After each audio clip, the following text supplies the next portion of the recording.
All right, welcome back. A brand new book is out celebrating the rich history of Oklahoma City's parks. The Parks of Oklahoma City takes readers through decades of growth, community, and green space. Joining me to talk all about it are the book authors. We have Bob and Brian. Thank you all for joining us. Thank you. Good to be here. Let's just start off with what's inside this beautiful book right here.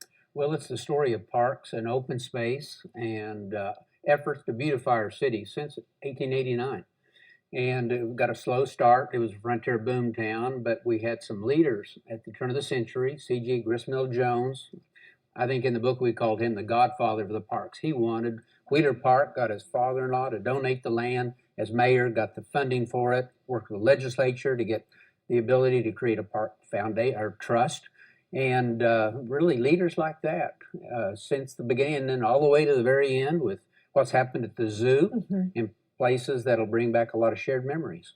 So much green space is so important for our community. I wanted to ask you, when you were doing all this research, what were kind of the surprises you uncovered writing this book? You know, I think all of us had realized the tremendous value of trees in the park, that supporting cast to the parks, and especially out here in the prairie, in the Great Southern Plains, where it was grass, and you turn around and then you turn around. So we went back and looked at what were those native trees that were actually there. Where were those Council Grove and the cross timbers and along the riparian zones of this 2-mile river valley. And it's ironic that where Bob's talking about Wheeler Park and being such the catalyst where everybody goes, and that's almost where Scissortail Park is today, 125 years later, and how that replicated different advocacy groups, but it's still about advocating for parks and public space. So you just said it right there, advocating for more public parks, still building on greenery. What do city leaders, community leaders need to do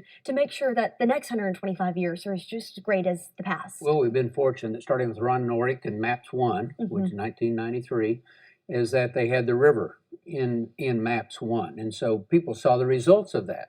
When you combine that with the Bricktown Canal, with other beautification efforts, people said, yes, this is sustainable. And so every MAPS project since has had money for parks, and we're getting ready to get another investment in parks with an endowment fund set up for taking care of it once it's built. So we've got this great system that started really, the big system started in 1909 with the corner parks that we now know as Lincoln and Woodson and Trosper and Will Rogers. And then since then, we've expanded out to suburban parks, but I think most importantly to us, we've come back downtown, which connects all of us, east and west, north and south, bridging the river with that symbolic bridge going across, that's a pedestrian bridge. We have a system that is sustainable and serves everybody with neighborhood parks, regional parks, specialty parks, with nature, with zoos. The state fairgrounds itself is a city park, and it's on contract with the Fair Board to run it, but it is a city park that belongs to us, the people of Oklahoma City. It all connects us.